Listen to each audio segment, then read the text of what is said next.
What's up, guys? Today we're going to talk about Dubia roaches, and you may be thinking, why in the hell would I want to breed cockroaches?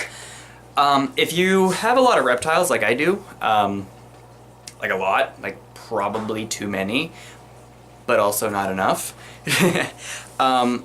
cockroaches are a really good idea to start breeding because they are an easily sustainable food source for a lot of reptiles that eat bugs when they're young, or eat bugs their whole life, or anything like that. Also, even my big monitor, actually both of my monitors, even the little guy, they all eat cockroaches still as kind of like a treat or like a between feeding days. So cockroaches, especially Dubia cockroaches, are a really good place to start, because let's face it, buying crickets every other day is ridiculously expensive. Crickets smell awful and eat each other, so it's kind of a win-win situation there. So in terms of starting a cockroach colony, the first thing you're going to want to ask yourself is, how big of a colony am I going to need? You don't want to get, overrun with cockroaches if you're only feeding, say, a bearded dragon, or, you don't want to not have enough if you're like me and feeding a bearded dragon 2 monitors, whatever. So that's the first thing you're going to want to ask yourself, because they will reproduce very, very quickly. Have an idea of how many you're going to need, how often you're going to have to feed them to things. The next thing to go into is actually getting started, and the startup is your most expensive part. If you aren't like me and don't just have random extra tanks laying around, you'll have to buy that. You'll want a screen lid, a heat lamp, that sort of thing. And then also just buying adult cockroaches as a starter is a little expensive. I actually got mine from the same guy I got my bearded dragon from, and he sold me, I believe, 12 for like 10 bucks. So it's a little expensive, especially when you compare that to crickets, but definitely worth it afterwards. The main thing you're going to want to focus on is male to female ratio, because you don't want to have way too many males as compared to females, because then you won't have litters or clutches of, you won't have clutches of eggs as often as you need them. Typically the rule of thumb is 1 male to every 5 females. Now you can go and spread it out a little bit more. Sorry, my bearded dragon is just like, hey dad, feed me, even though I just did. So, I mean, you can spread it out a little bit more. Because I've got such a big colony, I've actually tried to start slowing the breeding down a little bit. So I do 1 male to every 10 females, which is still fine. It doesn't hurt anything. It just kind of slows down your colony growth a little bit. But they're really easy to breed because they do it on their own. As long as they're, all of their basic survival needs are met, they're gonna breed anyway. It just happens. They're really, once you get started, they're extremely cheap to sustain.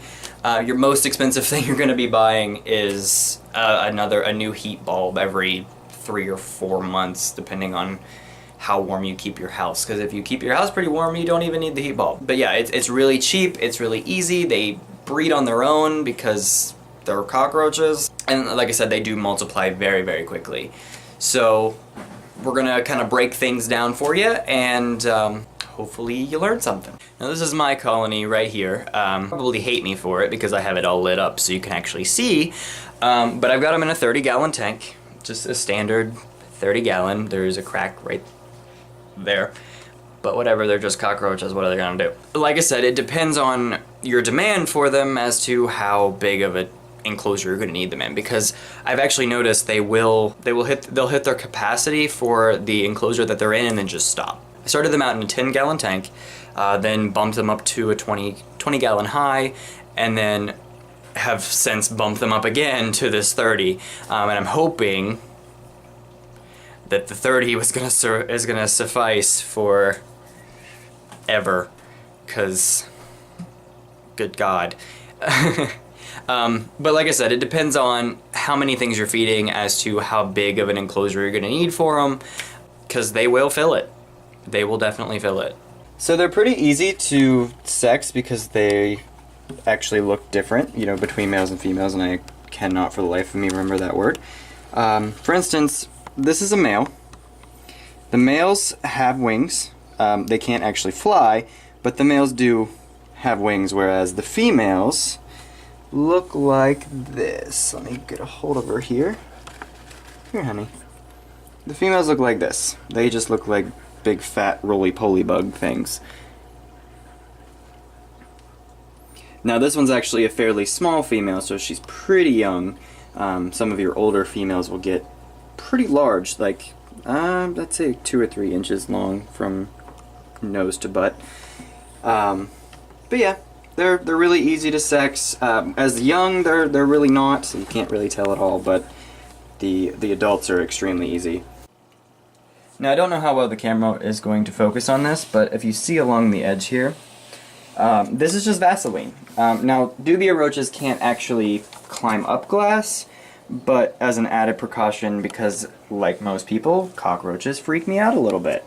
And I don't want them getting in my house. So you smear Vaseline along the edge here, and even if they can get a grip on the glass, as soon as they hit the Vaseline, they plop right off, and it's kind of entertaining to watch. But it's just an added measure to make sure that none of them escape. And with this tank, actually, where it's got the cracks in it here, because I bought it off some chick from Facebook yard sale, it's still fine. Like, they could normally get grip in these cracks, but the Vaseline I filled in the crack up here, so still, as soon as they hit the Vaseline, they're gonna just plop right off the side. As for keeping them warm, because they will not breed unless they're kept fairly warm. And because they're nocturnal, the best thing I found, you can get these at Walmart. Actually, this one is from Walmart. It's just a black nightlight bulb, 75 watts, incandescent, puts off heat but no light. It's like a purple light, and I use them for all of my reptiles too at night. But it keeps them warm, but keeps it dark for them, especially after dark, and that helps them breed. Another thing that I use, and I use this for all of my reptiles, you don't obviously have to invest in something this huge, but I have way too many reptiles to spray down. They do like to be kept humid, otherwise their babies and their eggs will desiccate entirely. So you keep them humid, you keep them warm, and you feed them oranges, and you're going to have a cockroach colony that's just multiplying every day. Most people, though, unless you have a big colony and, again, a bunch of stuff to spray down, you can just get a regular squirt bottle. Feeding them is pretty easy too. You just need a navel orange every 3 or 4 days, cut it in half, and stick it in there, and they'll pick it clean pretty quickly, especially at night, because they are nocturnal. But yeah, you just stick it in there, cover it up so the fruit flies don't really infest your colony. It doesn't hurt anything, but it is very annoying. Scoot that back and let that in there. And yeah, within about an hour, especially if it's dark where you're keeping them, they will be all over it. Now, watering them is pretty easy as well. I personally just use Orbeez, like the little kid toy thing that you fill up with water. Some people, and there's actually some babies in there, but some people use the stuff that you get for like potted plants that you fill up with water and bury in the soil. Either one is fine. They just can't have direct water or they will drown themselves, like that one did while I was filling it up. Like this one managed to drown himself while I was filling up the water before the Orbeez absorbed it. See, right here is one of the little babies I was talking about. The babies need a lot more moisture than the adults do, so they actually tend to bed down in the water source. So they're really, really tiny. Because this one would have just hatched. If you can focus on my thumb there. See, they're extremely small. They really just do look like those little roly-poly wood lice, whatever you refer to them as, pill bugs. Put him back in the water there, or in the water source there.